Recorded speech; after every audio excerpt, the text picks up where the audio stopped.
if I could have our guest from McClintock try to make his way up here. He's going to say a few words. Braeden from Twin Bears is going to say a few words, and then we're going to hand it over to Jody. So that's it for me.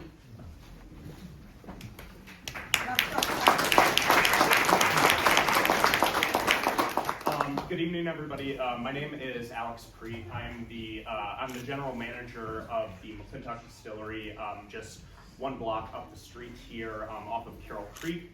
I wanted to just thank the Delaplaine for hosting us this evening. Thank all of you for coming out to the event this night. For anybody who has never been to the distillery, or for anybody who would just like a simple refresher of some of our products, we brought one of everything for you all to try. So come see me over there in the corner of the room. Whatever you would like to taste, I'm happy to facilitate for you. And any other kind of information that you all would like about the distillery, please feel free to ask. Thanks again to the Delaplaine for having us. And thank you to our neighbors at Twin Bears for coming as well. Thank you.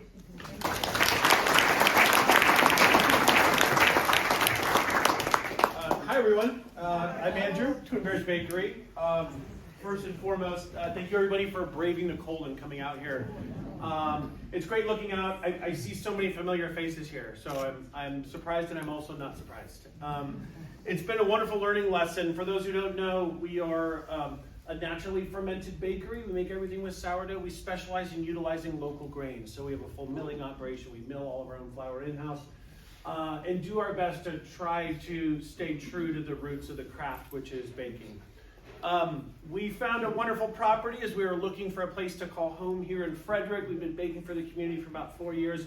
We started looking around and we saw a lot of different buildings out there. We looked at strip malls, we looked at new construction, we looked at warehouses, and somebody took us to this kind of older looking brick building down on South Carroll, right up the road, 125 South Carroll.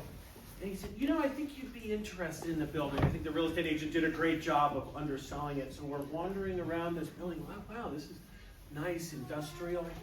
We were warming up to it. He said, there's a room in back that you might want to take a look at. We walked to the room in back and we walked into this small room and suddenly realized we were standing inside of a 32-foot tall oven. And absolutely fell in love with the place, signed the lease a couple weeks later, and started a 1-year process of rehabilitating the building and getting ready to welcome the community in there and share the story of this wonderful building. Now, those who know me are probably not surprised. I really started to nerd out on this building and did a lot of research. Thank goodness Frederick has wonderful resources. And for those who don't know, the Maryland room at our local library here, full of Maryland history and Frederick history. So I got to go there and learn about the history of this building, and I'm falling more and more in love with it. That sends me down into the path of realizing how much grains has played a role in this community, growing it through the 1800s. For those of you who don't know, this building used to be a mill that we're standing in right now, right? So all this wonderful history starts to unfold. When we finally opened the door, I had really become a disciple of this industrial area, and I had so much exciting stuff, and I had to tell myself, don't overwhelm the nice customers that come through the door. But one by one, people came in, and I said, hey, do you want to see something neat? And I would show them the receipts that we found from 1918, and here's this advertisement, here's this box, and I'd take them into the oven room, and I'd watch their eyes go through the same process that I went through, and I would start telling them stories. And I'm always gauging people when I'm talking to them. When you get that glazed look, it's like, okay, they're done, you know. And people were locked in the whole time. And I realized that Frederick has a hunger and a thirst for understanding this land in which we live in, right? What the history is. And people were there, and people were excited about it. So when I saw this event and I met Jody and we talked a little bit, I said, you know, this is really neat. When we were getting ready, I said, oh, you know, wouldn't it be great if there was like 15, maybe 20 people would show up, people. And so, like I said, when I look out here, I'm surprised, but I'm also not surprised. So from the bottom of our hearts, and I speak on behalf of everybody here, thank you for supporting local arts. Thank you for showing an interest in your community. Thanks for coming out and braving the cold to hear about this. And I'm really excited. I've had the pleasure of talking with Jody a little bit, so I'm really excited to introduce Jody, archivist and also museum manager, and wealth of knowledge about all that really makes up Frederick. So I'm going to stop talking and let the expert take over, but thanks again so much for coming.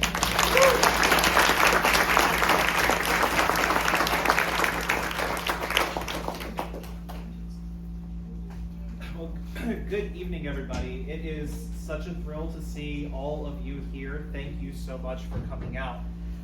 So I want to just say a little bit about how this came to be. Last June, Corey Fry here at the Delaplaine invited me, as well as Andrew and Emily and Braeden and folks from McClintock to get together, and we met up at Twin Bears, and we actually sat in that 32-foot tall oven that was just described to you. And by the way, you'll see a picture of it at the end of the presentation. And we talked about how fascinating it is that this whole part of Frederick, Carroll Street, Cannon Hill, call it what you may, has really evolved with Frederick itself. And today, it's this really cool duality of a neighborhood that has a rich historical heritage that in many ways is continuing, but it is also this really cool representation of how Frederick has reimagined itself in its more recent history. And so you've gotten a little taste of that contemporary story, what's going on right now in these historic structures around us. And so it is my job to share a bit of that historical context, to introduce you a bit to the history of Carroll Street and the buildings around us, and how this part of Frederick has evolved throughout its history. But first, I would be remiss in my duty as archivist and museum manager at Heritage Frederick not to say that I sent you a warm invitation to come to the museum on East Church Street, 24 East Church Street. We will be reopening with new exhibits throughout the museum on the first Saturday of March, including exhibits exploring the history of Frederick County in the Revolutionary War, an exhibit all about the many different chapters of history that have evolved on All Saints Street, not far from us here tonight.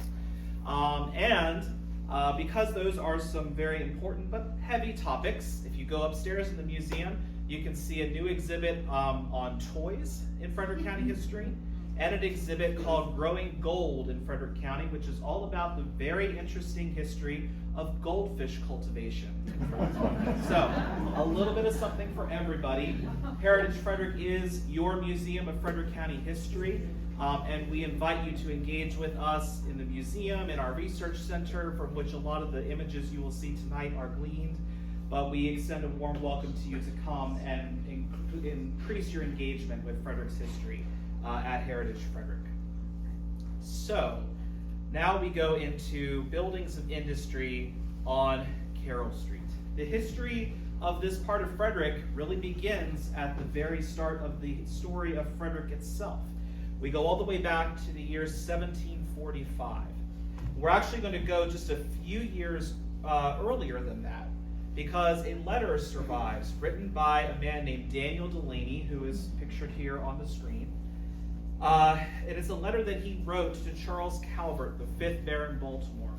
And in this letter, he relates his recent visit to the backcountry of Maryland, this area of mountains and rivers and fields that was, at that point, just sparsely populated by a mix of English and German and Scotch-Irish farmers, as well as free and enslaved people of African descent, living on what was then the frontier of not only Maryland, but of the future United States, the colonies of Great Britain.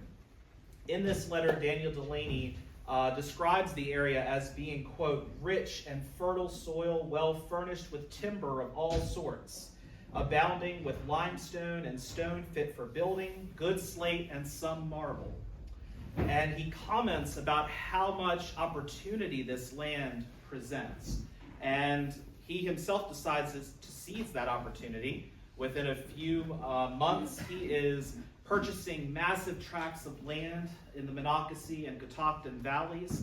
And in 1745, he will lay out a town here in the Monocacy Valley, which he likely named in honor of the son of Charles Calvert, the future 6th Baron Baltimore, Frederick Calvert. And so on the screen, there is an artifact which will be on display for the first time this year at Heritage Frederick. It is a recent acquisition. It is a hand-drawn, certified copy of the original plat of Fredericktown. It is the closest we will ever get to having the actual plat, because the actual plat lives in the Maryland State Archives in Annapolis, which is where Daniel Delaney was from. He was a wealthy planter in Anne Arundel County, a member of the Maryland General Assembly, and in founding this new town, he laid out a whole series of street grids with even lots for residences and businesses and churches. But if you take a look at the lower corner of the map, you'll see some irregular big lots. And they happen to be congregated around a waterway called Carroll Creek. And the reason for these irregular lots is that this was what Delaney intended to be the site of industry for this new town. Because that's where the power was, water power, available to mills and tanning and other industries that would grow there. He has secured a license from the Assembly to operate a weekly market. And the market house was soon constructed on the site we know today as Brewer's Alley restaurant. And it's why our main street is called Market Street. So ties all the way back to the beginning of Frederick. Now this building might be familiar, might not, because it looks quite different today. But this is not far from us, just up on the corner. We know this today as Sky Stage. But this structure has a very unique and interesting history as one of the oldest surviving buildings on Carroll Street. And in this 250th anniversary year of our Declaration of Independence, it represents Frederick in its role in the Revolution in a very meaningful way. So on this site, potentially a part of this structure, but we don't know for certain, there was a gun lock factory constructed in 1775 on orders from the Committee of Observation to set up and manufacture the mechanism that actually makes the musket fire in order to arm the militia units that were being raised all across to the colony of Maryland as the Revolution was warming up in the North American colonies. That factory was built under the direction of some well-known names of the time. Colonel Charles Beatty, who would head up the militia units here. James Johnson, one of the Johnson brothers, who actually would be instrumental in the setting up a Catoctin iron furnace in the northern part of the county around this same time. And a man named John Hanson. John Hanson was our head of the Committee of Correspondence in Frederick County, and would go on to serve in the Continental Congress, serving as its first elected president of the United States in Congress assembled. That's an important qualifier. But nonetheless, John Hanson represents part of that story associated with this property. And I'll talk a bit about some of the signage that you see on that building later as we go forward in our timeline. So as we get through the Revolution, and things begin to settle a bit, two chief industries emerge along this Carroll Creek corridor. Both of them reliant upon the creek. And so those industries are milling and tanning. And those are going to really define Frederick's industrial development throughout really the first half of the 19th century. So in the photo here is a scene not of Carroll Street, but of Bent Street.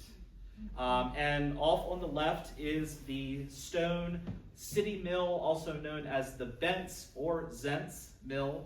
That was the first flour mill constructed in the city of Frederick. It was built by Jacob Bentz in 1787, and it sat pretty much right where you now walk up the steps into Baker Park. So if you can picture that location, that is the swinging bridge that still exists in Baker Park today in its original location carrying foot traffic over Carroll Creek. And as you can see, there was no bridge for Bent Street for any wagons or carts. They forded the creek there at that crossing point. But this is the first flour mill to set up in Frederick.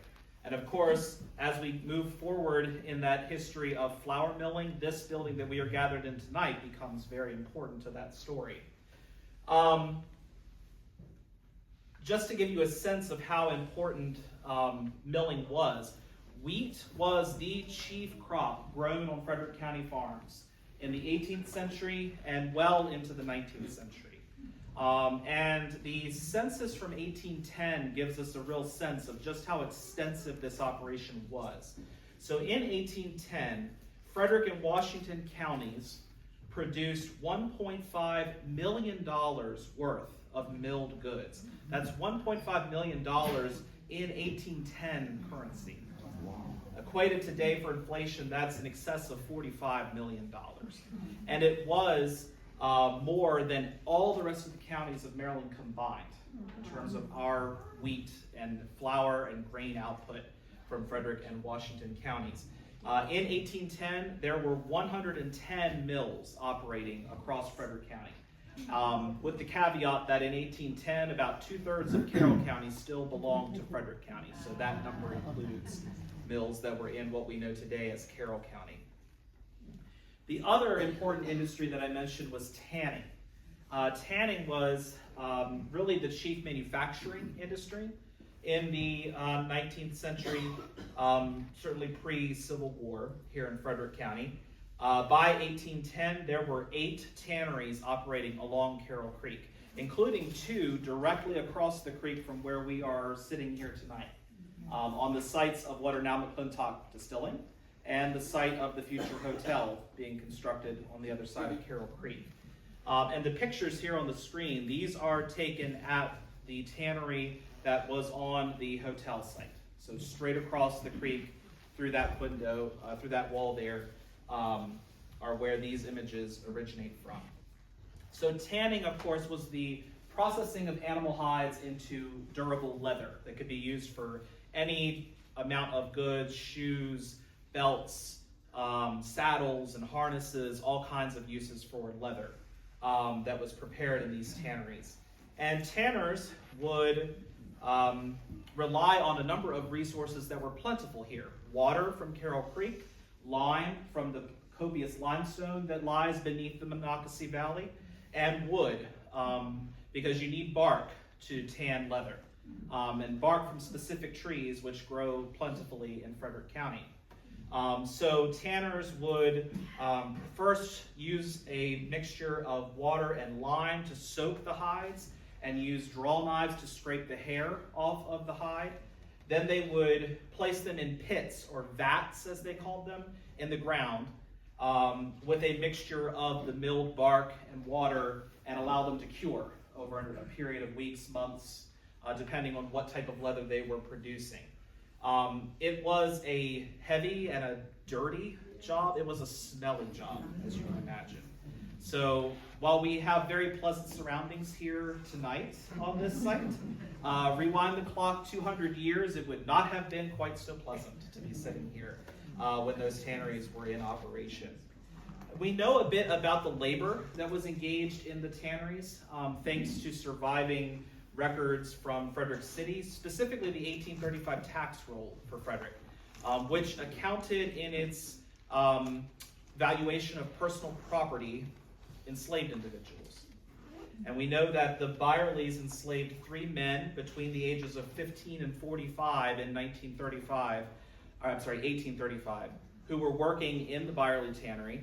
And we know from their valuation in the tax roll that they were likely skilled workers, because their value was placed higher than that of other enslaved people in the city of the same age.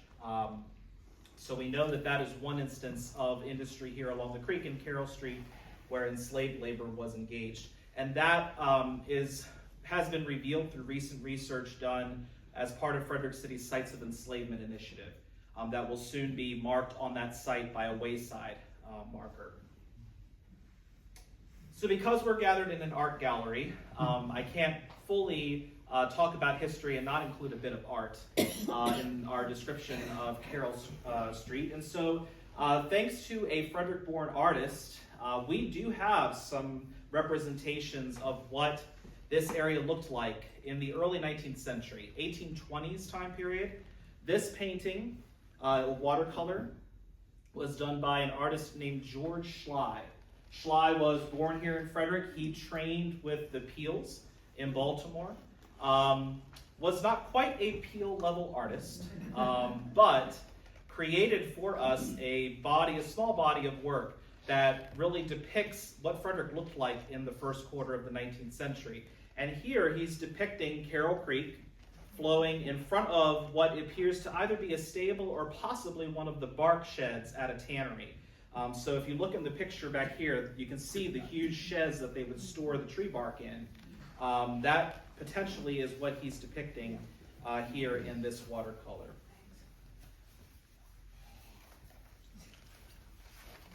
Big changes came to Carroll Street in the second quarter of the 19th century. And it introduces us to an element of the history of this part of Frederick that's really important, and that's transportation. And so in September 1828, Frederick diarist Jacob Engelbrecht noted that railroad engineers were visiting Frederick. And in the diary he writes, quote, "They were surveying through our town along the banks of Carroll's Creek, crossing at the Mill Alley." And Mill Alley that he's describing is Carroll Street. Earlier that summer, in July, ground had been broken on the Baltimore and Ohio Railroad in Baltimore. So it was making its way up across the center of Maryland towards Frederick. And so on December 1st, 1831, Jacob Engelbrecht makes this entry, quote, "The Baltimore and Ohio Railway was opened this day as far as Frederick City. 5 cars came from Baltimore this day, in which came passengers, the president and directors of the railroad, the mayor and city council, and the governor of Maryland, together with other officers of the company, between upward and 70 of number. The citizens of Frederick gave them a dinner at Talbot's Hotel. The arrival of the cars was announced by the firing of cannon, the ringing of bells, etc. It was a proud day for Frederick." All that scene that Jacob is describing would have unfolded right outside this building to the south, because that was the location of the original B&O Railroad freight depot, which you see in the picture here. And just for reference, that's the Delaplaine in the background. You can see how close it was to where we are.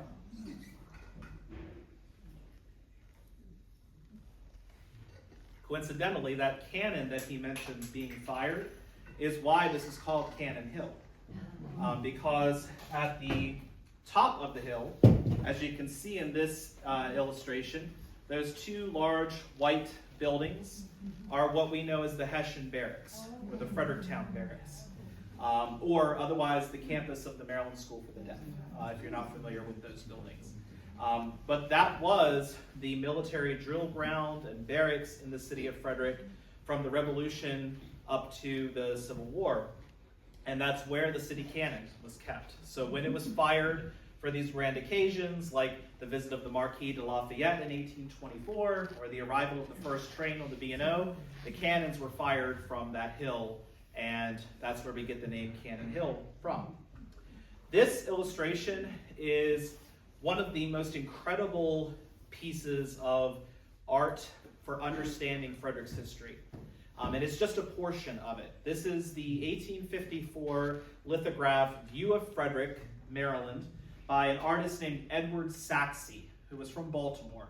If you go to the Maryland Center for History and Culture, in their gallery, you can see one of his bird's eye views of the city of Baltimore that almost takes up this entire wall. It is immense.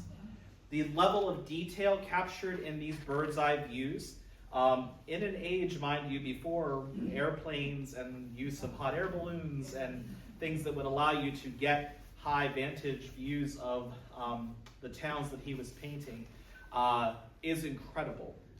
And you can see Cannon Hill off to the left side of this portion. So the street running up the right side, that's Market Street. And Patrick Street is running across the bottom. And so to the left, you can see Carroll Street making its way off of East Patrick. It's lined with buildings that were part of the Byerly Tannery that I described earlier. You can see one of the smokestacks there from the tannery. And then you can see the roof of the B&O Railroad Freight Depot and the train line coming in from the east. So there's not too much beyond that in 1854. But an important site that this depicts, and something that really reflects how this area evolved, is off to the right, almost really in the center of this portion. On the top of the hill, you see this kind of yellow area, and it's got fences around it. So the first section to the left is the colonial graveyard of All Saints Episcopal Church, which was built on that site in the 1740s and existed there until 1814, when a new church was built on Court Street, and the Episcopalians moved to that building. A few years later, a white Methodist congregation built the yellow-colored structure sitting right on sort of the crest of that hill. Pretty early in its history, they opened it to the use of African-American worshipers coming to this church. This would come to be known as the Old Hill Church, or the founding place of the congregation we know today as Asbury United Methodist Church, which is just 2 blocks away on West All Saints Street. This is where it began, and the little section in between that's lined with fences on each side was the African American cemetery that was started by the congregants of this church.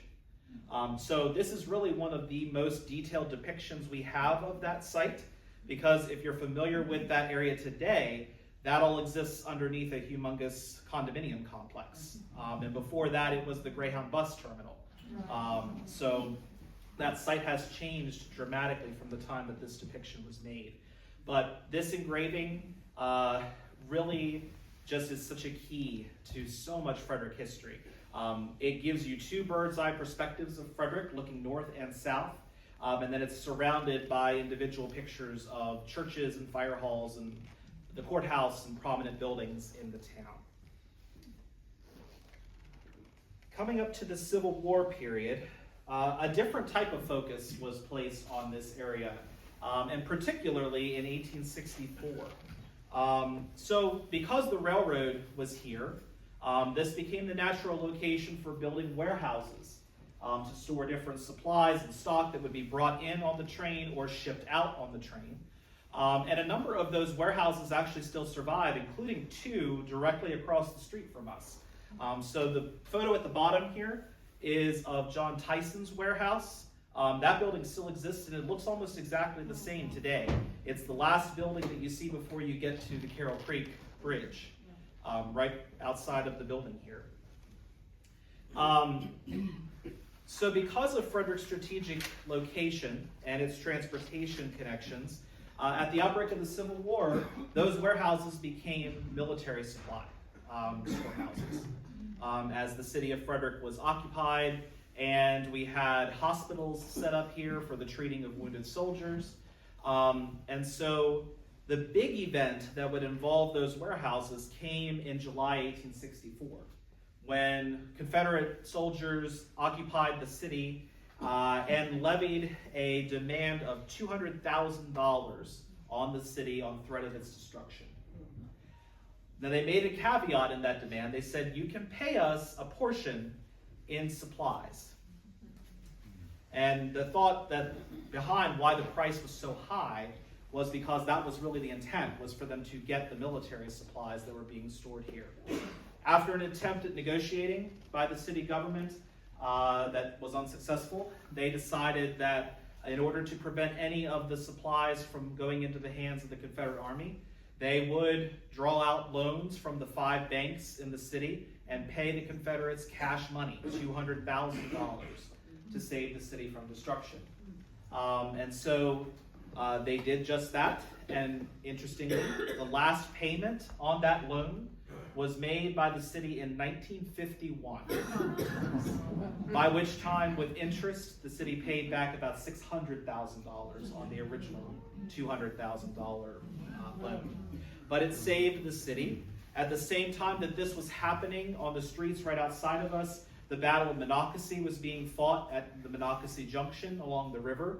And of course, though a Confederate victory, it slowed the Confederate advance and thus gained the moniker the battle that saved Washington, because that was the Confederates' ultimate goal, was to attack the federal capital. In the wake of all this happening, Jacob Engelbrecht has this entry that gives us a sense of what life was like at that moment. He says, quote, "We, the good people of Frederick, have been for 1 week without any communication from the outside world. We have no paper since this day a week ago. We therefore know nothing about our army in any part of the country, not even in Baltimore or Washington City. We hope soon to be relieved from the suspense." So in the immediate wake of that ransoming, that was the feeling here in the city. After the war, changes in the market for agricultural goods impacted Carroll Street in a big way, and especially leading ultimately to the creation of this building that we're sitting in tonight. So as the United States pushed west, opened settlement and homesteading into the Midwest, the grain market was flooded with grain and it collapsed prices. And this happened numerous times throughout the first half of the 19th century. And so at the period after the Civil War, Frederick County farmers were looking for ways to protect themselves from those market swings. And so one of the things that was done was an investment in better technology for processing wheat to make better quality flour. And so this mill structure that we are gathered in tonight results from that push. So Valentine Bruner, Frederick Markey, and William Kemp took what was a warehouse structure, possibly used as a whiskey distillery prior to the Civil War, and in the 1870s opened Frederick's first steam-powered mill on this site. That mill was purchased by a man named James Gambrill Sr. in 1878. Gambrill also owned the Araby mills, which were down on the Monocacy battlefield by the junction. And with his investment in this mill, as well as Araby, by the 1880s, he was milling up to 45,000 barrels of flour per year from his mills.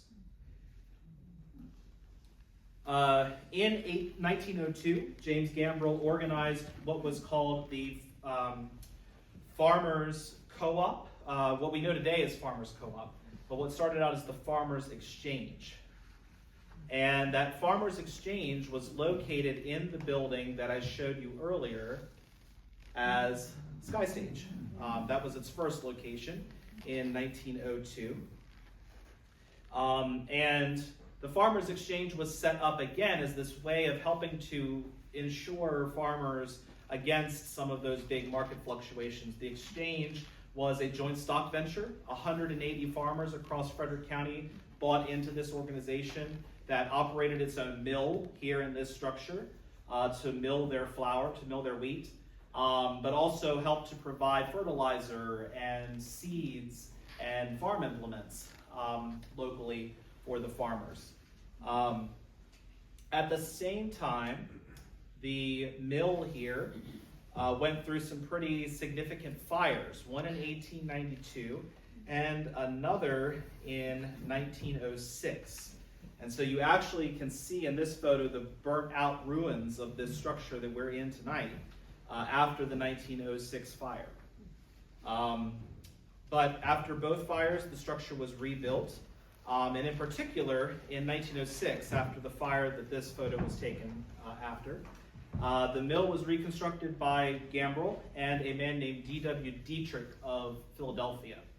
And so when we see pictures of the rebuilt mill, it looks like it does today very much, but you can see that painted billboard across the front, Mountain City Mills, D.W. Dietrich, proprietor, daily capacity 1,000 barrels of flour. 1,000 barrels of flour were being churned out by the machinery right here that we're in this room we're sitting in tonight.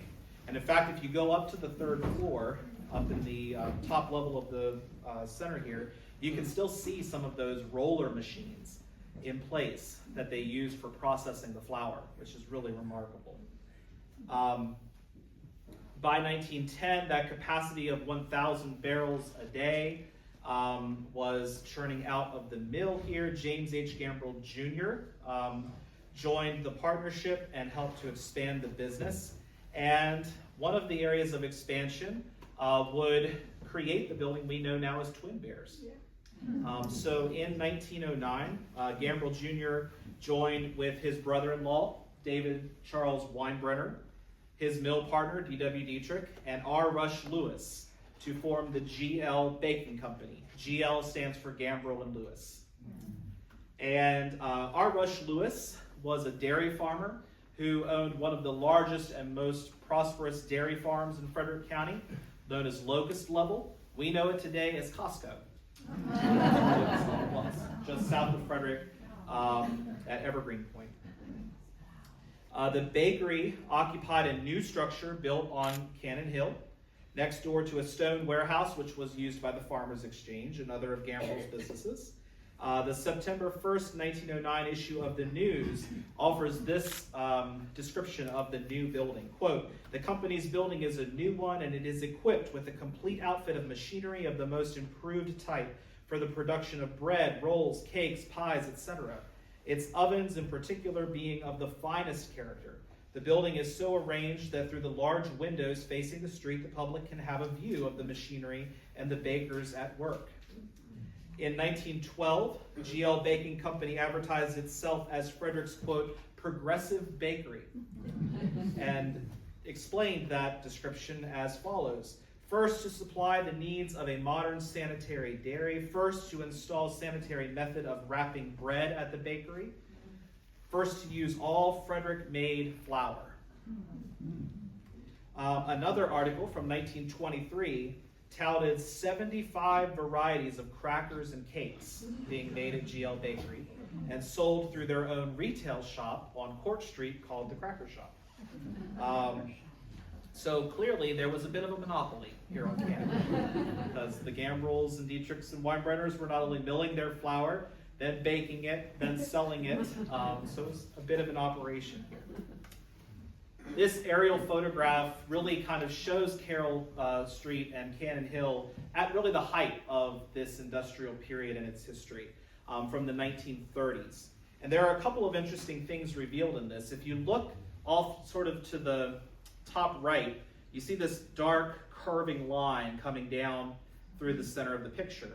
That was the end of a railroad called the Frederick and Pennsylvania Line Railroad. It was built after the Civil War, connecting Frederick to the Pennsylvania Railroad system at Hanover.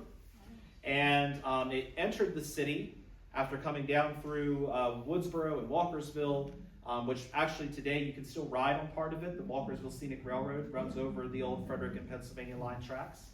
It entered the city and came down East Street, where there are still some of the tracks embedded in the center of the street today.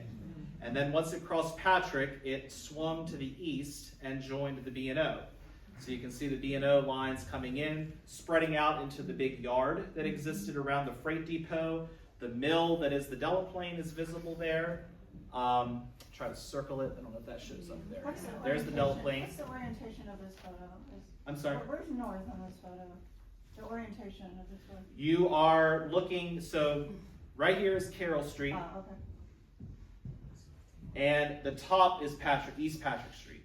So you're looking north. And kind of in the center here, the lower half of the picture, you are seeing the Dietrich and Gambrill feed mill, another Gambrill institution here on Cannon Hill.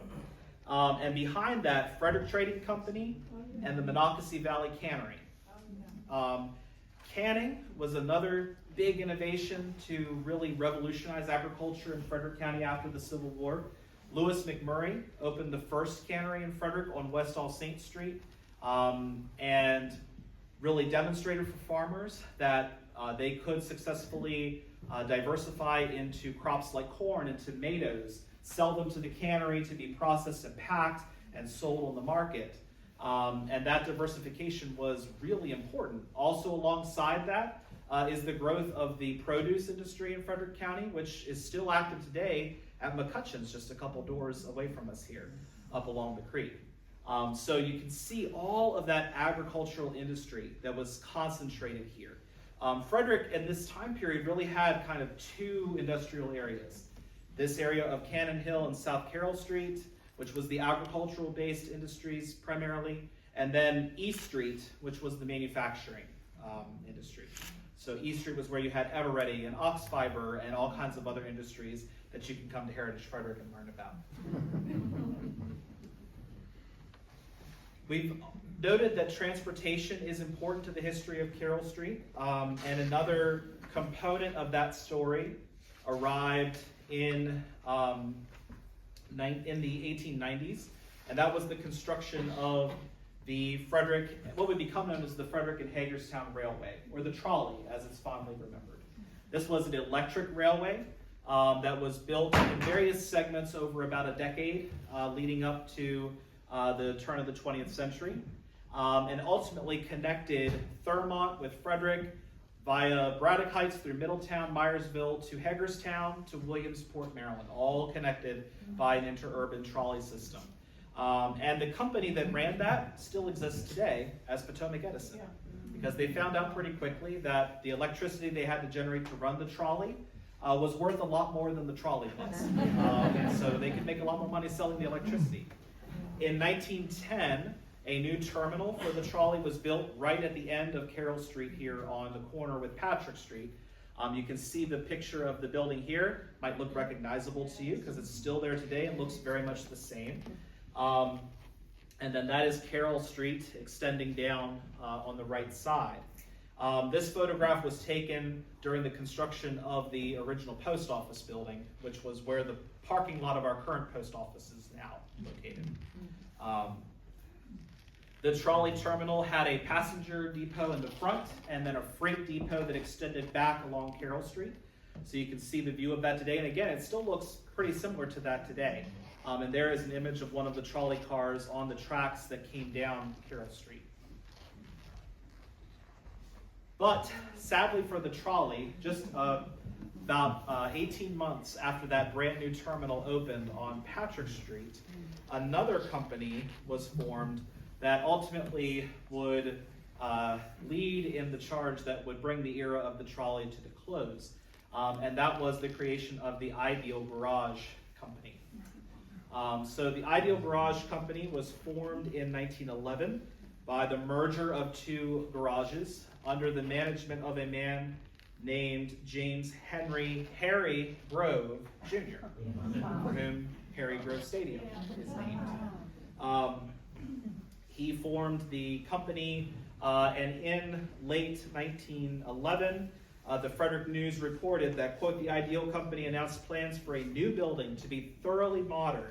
The new structure designed by architect B. Everett Kepner and contract given to Roy Poole, work to begin next week. The structure that they built was quite modern, as the newspaper touted. It had a frontage of 55 feet on Patrick Street and extended 234 feet back from the street. Large enough to accommodate the dealership, a showroom, offices, and storage for 75 vehicles, all under roof in the garage. Behind that, a machine shop was built for the repair garage of the business, and that is what we know today as McClintock Distillery. Ideal Garage would ultimately open to the public in 1912, selling 3 lines of automobiles, Flanders, Buick, and Everett. And of course, Ideal actually still exists today here in Frederick, though no longer in this building. It moved out in 1981 to its current site down on Route 355. And so Emporium Antiques occupies most of the front of the old Ideal Garage, while McClintock Distillery operates in the back. So Cannon Hill remained a busy place, as you can see, throughout the first half of the 20th century. And some of these images capture scenes around Carroll Street in the 1950s, 60s time period. The color images are from a collection of about 1,500 slides that we preserve at Heritage Frederick that were photographed by a woman named Patsy Moore, who lived on South Market Street, and captured this incredible period of transformation in Frederick, the beginnings of the downtown revitalization, and sort of Frederick's transformation into the city that we recognize today.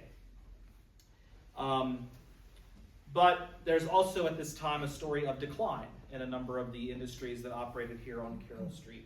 The Baltimore and Ohio Railroad suspended its passenger service to Frederick in 1948. By that time, the trolley also had suspended its passenger service in downtown. Freight service on the railroad actually lasted until 2020. There was still one client receiving freight on the B&O, old B&O line, now CSX. But most of the railroad operations had pared down by the 1980s and 1990s. The Mountain City Mill went out of business and was purchased by the Great Southern Printing and Manufacturing Company in 1958 for use as a storage warehouse for the printing office of the Frederick News Post, which moved into the old trolley terminal just across the creek. And other businesses that operated on the street at this time were Farmers Cooperative, which is still around today, and the Remsburg Fertilizer Company. But of course, the devastating floods of 1972 and 76 created the impetus for the reimagining of this part of the city and its restoration. Here on the slide, you have some before and after images of Carroll Creek. So if you've ever wondered what Carroll Creek used to look like, that image on the left gives you a sense. Another Patsy Moore photo. And then the two more contemporary images, these are from the 1990s. And you can see on the top there, that's the building that's now McClintock, what it looked like at that time. And then the Delaplaine here with the beginnings of what we know as Community Bridge in front of it. So Carroll Creek Park, of course, at that time looked quite different to what it looks like now. But this was the park constructed on top of a massive flood control system to prevent the type of flooding that happened in the 70s and caused so much damage downtown. This also then galvanized the push for historic preservation in downtown. The beginnings of that movement are earlier. They go back to the 1940s and 50s. But the real beginnings of the very imaginative reuse of structures like this one tonight, we can really trace to this period after the floods in the 1970s. And in 1986, the Delaplaine and Randall families donated this old Mountain City Mill to the city, which opened in 1993 as a visual arts center. Other buildings on Carroll Street became professional offices, and as we've seen tonight, really cool new businesses, many of which are carrying on long-established industrial legacies in the city. We are still processing grain and flour and baking on Carroll Street today. We are still producing whiskey and spirits here on Carroll Street today, just as we have for centuries here in Frederick. And so the last slide here are some pictures I took on the day of our meeting back in June of last year. That is that huge oven at the GL Baking Company that's been talked about a couple times tonight. The bottom picture. There's also the humongous grain hopper that still is suspended up above the lobby of the building. Of course, the McClintock building is pictured there, as well as the Delaplaine. So there's an incredible legacy of historic preservation, of rehabilitation, of revitalization that has transformed a new chapter of Carroll Street history. And hopefully tonight you have a better appreciation of how we got to where we are today and what created this beautiful part of Frederick's historic district. Thank you so much.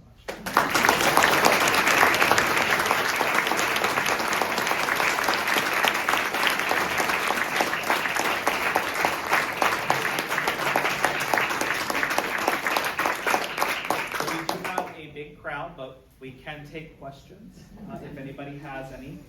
McClintock is also still here, and Twin Bears, so please do see them as well for questions to them. Yes? Hi, so obviously the decline of manufacturing is a common theme for all the so-called industrialized world, you know, from the 70s on, more or less.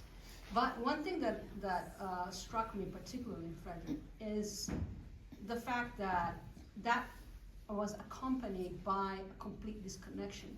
So I did learn about the trams, I did learn about the local railways, etc., in some of your events as well. And where some other areas maintain this, the vitality of their social structure also was preserved.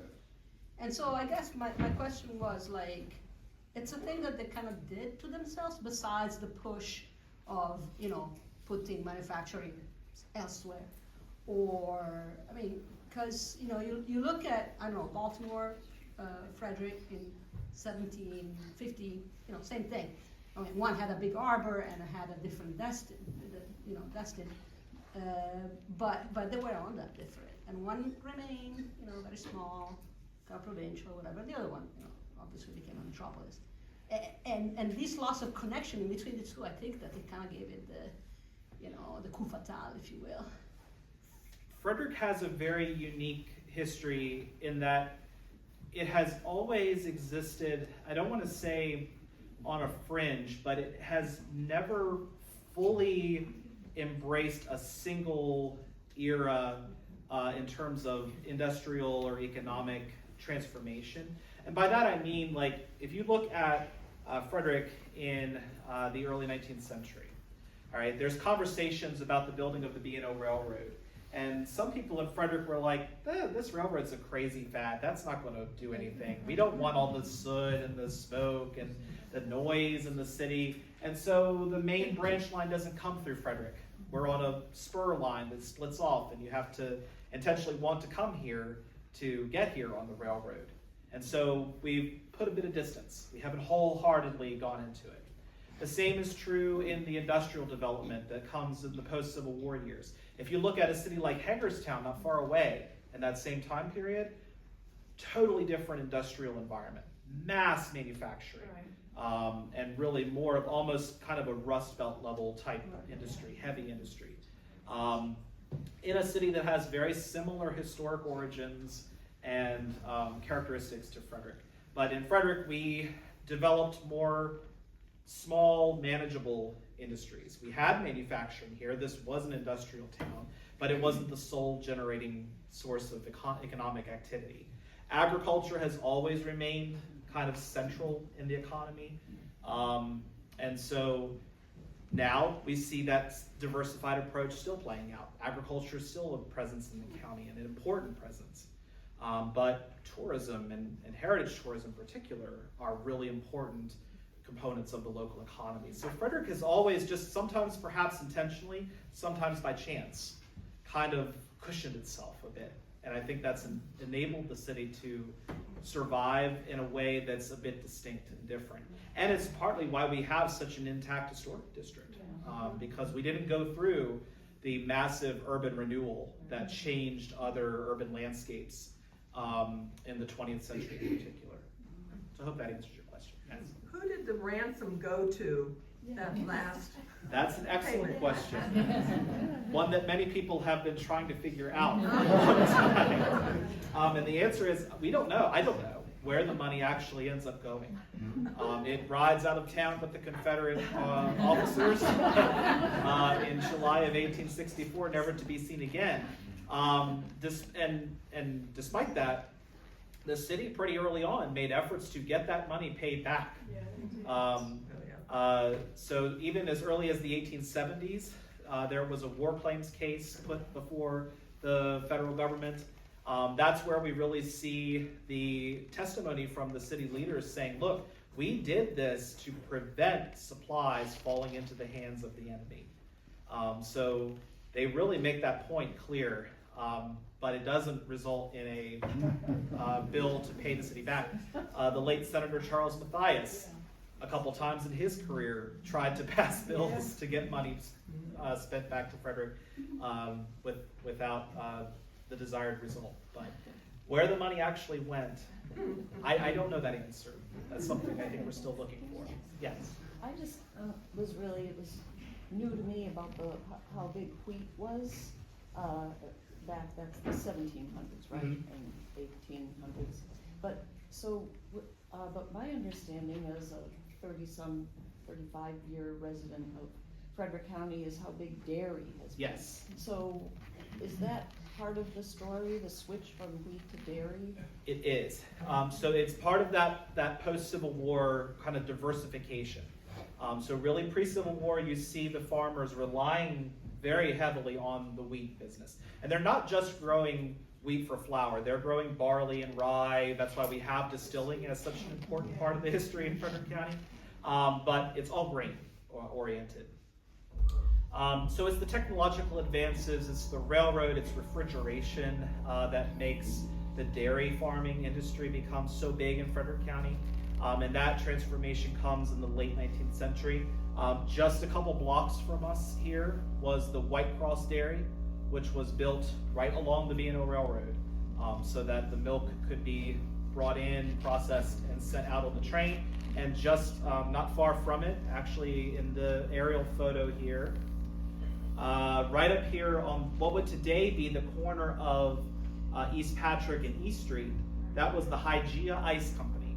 It was one of the couple ice factories in the city, which you needed the ice, of course, to help keep the milk cool in shipment, so all conveniently located right close together there. But dairy really comes in as a part of that movement alongside of the growing of crops for canneries, and grain still lingers through there, but dairy ultimately kind of comes out on top. Yes? You pointed out earlier a church called Old Hill, which was on the banks of Carroll Street. Yes. And I understand that it was at one point both African American and for Caucasians, for lack of a better word. At some point, you said there was a graveyard next to it. Yes. Were the people buried there and reinterred to another cemetery somewhere else in Frederick? According to surviving records, yes. There were 3 historic African American cemeteries within downtown, this being the oldest, the other 2 being in the northern part of the city. The one we know today is Laboring Sons Memorial Park, and the other was Greenmount Cemetery, which was located where today's Frederick Health Hospital is located. In the early 1920s, Fairview Cemetery was founded out on East Church Street, and according to newspaper articles, graves from Greenmount and the cemetery here on All Saints Street were relocated to Fairmount. That said, we know that not all the graves were moved from Greenmount because hospital expansions have run into remains that are still interred there. As for the site on All Saints Street, I don't know for certain. And I should say that's not just a African American story, that's also the story of white cemeteries that were downtown that were moved to Mount Olivet in the mid-19th century. But the African American cemeteries occurs much later and certainly in a different social context to the removal of the white graves. Yes? I just want to say how much I appreciated your history lesson. And I want to know your opinion, Jody, about how the HPC said there's no significance with the rock on All Saints Street, and they are going to let a developer destroy it. And all of our bedrock, all these buildings' foundations are into that rock. Yeah, so yes, historically, Cannon Hill was much higher than it is now. Because one of the early industries going on here, in addition to milling and tanning, was quarrying. Stone was being dug out of the hill. Some of the earliest paving of the downtown streets was done with that stone. We know from Jacob Engelbrecht. We know that a lot of the alteration to the topography occurred when the B&O Railroad was built, because they lowered the hill to bring the passenger line in down to the train station on the corner of Market and All Saints. So that there's been a lot of geological transformation to Cannon Hill. And even in the late 19th, early 20th century, there are stories in the newspapers about the opening of caves and sinkholes in that stone, in those stone formations. that impacted the area, and essentially that it had been destabilized through the quarrying of that stone. So it is certainly an altered landscape, and it does not today match what it would have appeared in the period of the founding of the city, nor of the 19th century. In fact, some of the images, I don't have them in the slideshow, but we have a couple aerial perspectives that were taken from the top of the old Maryland School for the Deaf building. This picture at the top left is one of them. That little iron, it looks like an iron fence, was actually running along the crest of the gable roof of the old School for the Deaf building. But not so much in this one, but in other images from that same vantage point, you can see where it was actually a field at some point. It looks like someone could have had their sheep or cows grazing out there. So it's a landscape that has changed a lot. It would be hard to sort of claim it as appearing today in an undisturbed state, I would say. But that concern over the stability of the land has existed a long time, going back over a century. Yes? How about manufacturing bricks? Bricks. Bricks? Yep. So in the aerial photo from the 1930s, unfortunately, and I will apologize for this, sir, I covered up the Frederick Brickworks with my label. But it's right in that lower right corner, the original site of the Frederick Brickworks. Another one of those industries that has a long heritage in Frederick, and kind of similar to the development of this mill. The Frederick Brickworks was the first steam-powered brick manufactory in the city. So 19th century, 18th century bricks were produced by firing them in constructed kilns, and it was done all over the county. It was done wherever you had a clay pit that was good and suitable for making brick. But here at the Frederick Brickworks was really the beginnings of industrial brick production. And there are a couple structures that survive today that were among the first to be built with those bricks that were referred to as Frederick Reds. And you can find them, you can notice them because unlike the earlier brick, which is very charming but kind of rough and uniform in its size and shape, the Frederick Reds, or the bricks made at the steam-powered brickworks, are very uniform, very straight sides, very thin joining between them. The Halk Mansion, or what is now it was the Ordinary Hen, Seventh Sister, is one of those buildings, among the first built with Frederick Reds. Also, the Sunday School of Evangelical Lutheran Church on West 2nd Street was one of the first buildings built. Tell us about the name All Saints Street. What's All Saints Street? What's the story of the name of the street? So, All Saints Street was named for the fact that All Saints Church was originally sited on it in the center of that graveyard. So that was the colonial All Saints Church. All Saints Parish was actually in existence before Frederick Town or Frederick County.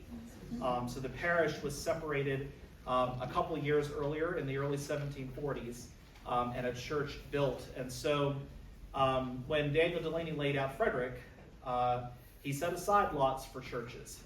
That's why we have Church Street, because he laid off lots for the Reformed and the Lutheran churches there. All Saints would eventually make its way there. But it started out there. And so All Saints has always been known as All Saints for that reason.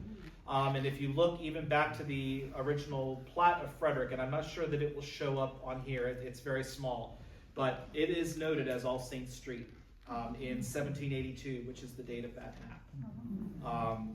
So All Saints was there in that location for almost 80 years until the building that is now the All Saints Parish Hall on Court Street was built.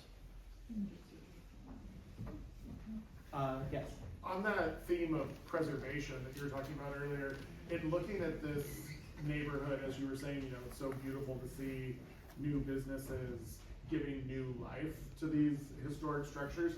Are there any buildings in the area that you think are really ripe for, anything that is disused today that we should really be thinking about bringing back to life? Like, is there anything, if someone threw $100 million your way, what would you blow it on? That's a very interesting that I was not prepared for. I mean, I will say it's a credit to the historic preservation that right now I'm having trouble thinking of a structure that's not being used for something. Some we could have saved. Perhaps I would put it towards a reconstruction of a building we've lost. Which to me, I think that Frederick has lost some important buildings to its history. But the one that I think always I look at with the most lament is the original Maryland School for the Deaf.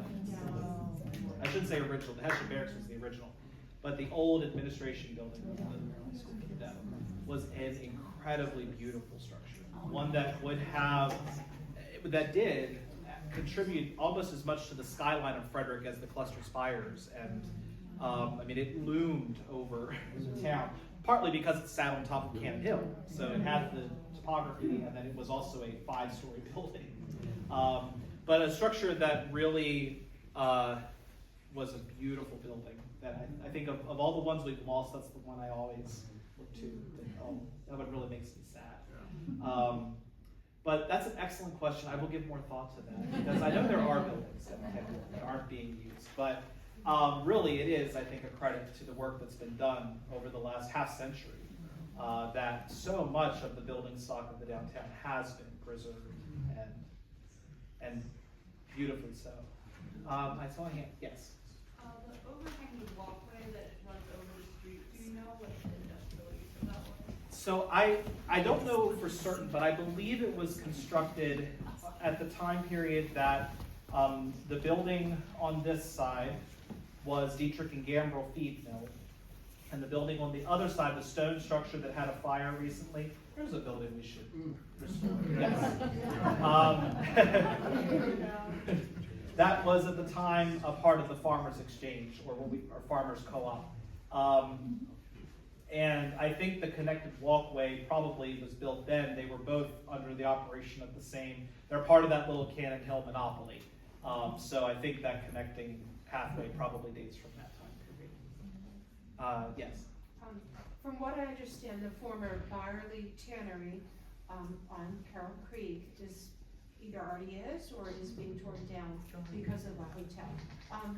Do you know if there were supporters of keeping the tannery and turning it into a tannery cafe or something that would have preserved that building? There certainly was an effort, and again, it was a complicated manner because even if you look at the photo that I used here, this is the Byerly Tannery as it looked, the picture in the middle, and as it looked in the early 20th century.